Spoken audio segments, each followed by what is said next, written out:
नमस्कार मंडळी, मी आहे मनीषा कोरडे आणि आज आपण आलो आहोत माझ्या शाळेच्या गच्चीवर रिचमंडमध्ये. तर मी युगनाथ हायस्कूलमध्ये काम करते आणि इथे आम्ही मुलांच्या मदतीने काही शिक्षकांनी एक छोटंसं गार्डन बनवलं आहे. तर इथे भरपूरशी कोथिंबीर लावली आहे, हा स्पिनच आहे या बाजूला, इथे लेट्यूस लावलं आहे आणि सगळं बियांपासून लावलं आहे, सगळं मुलांनी आणि आम्ही केलेलं आहे. हा इथे भरपूर सारा केल आला आहे आणि इथे पण भरपूर स्पिनच आहे, पालक आहे आणि या बाजूला मेथी आहे. तर मी गेल्या वेळी एक व्हिडिओ केलेला मेथीचं, मी ऑलरेडी या 2 वेळा कटिंग केलं आहे आणि आता ह्या तिसऱ्यांदा कटिंग करायची वेळ आली आहे. एक साधारण 7-8 दिवसांमध्ये आम्हाला एकदा कटिंग करायला लागतं. हे टोमॅटोची जुनी बी पडून आलेलं टोमॅटोचं झाड आहे इथे आणि इथे आम्ही कोथिंबीर लावली आहे, भरपूर सारे धडे लावलेत.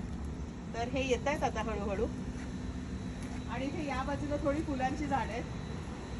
हा मला आवडणारा सगळ्यात माझा प्रिय गोंडा आहे आणि खूप छान आला आहे. आणि इथे हा ऑरेंज कॉस्मॉस आहे. इथे आम्ही तुळशीची पण प्लांट्स लावलेले आहेत. तर ह्या तुळशी आहेत इथे आणि इथे परत अजून थोडी थोडी झाडं आहेत. बऱ्याच सुंदर, अतिशय सुंदर पुदिना आला इथे, जरा जवळ आहे. हा पुदिना आहे इथे आणि स्पिनच, केल असं सगळं मिक्स आहे.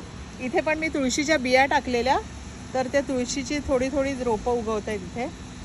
तर 7-8 रोपं आलेली आहेत तुळशीची. खूप थंडी पडायच्या आधी मी काढून टाकणार आहे. आणि इथे पण मेथी आली आहे, थोडी फुलझाडं आहेत आणि या बाजूला अतिशय कोवळा सुंदर लेट्यूस आलेला आहे आणि आमची मुलं पण हार्वेस्ट करतात, आम्हीही खातो, खूप चविष्ट आहे. या मेथीचं पण कटिंग 2-3 वेळा झालेलं आहे.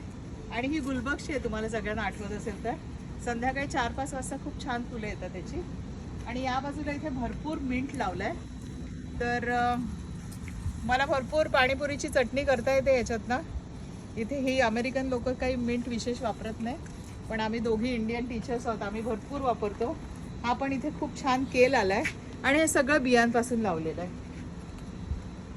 या इथे मेथीचं मी 2-3 वेळा कटिंग केलेलं आहे आणि पालक पण आहे भरपूर. आणि इथे पण मेथीचं कटिंग झालेलं आहे. तर ही आता थोडी थोडी सुकायला लागली आहे. आणि या मेथीचं पण मी 2 वेळा ऑलरेडी कटिंग केलेलं आहे. असं आम्ही छान गार्डन बनवलं आहे. आय होप तुम्हाला सगळ्यांना गार्डन बघायला आवडलं असेल माझं. आणि खालच्या बाजूला पण आम्ही मुलांच्या मदतीने मस्त गार्डन बनवलं आहे, त्याचा मी नंतर व्हिडिओ करेन. Thank you, thanks for watching. Bye.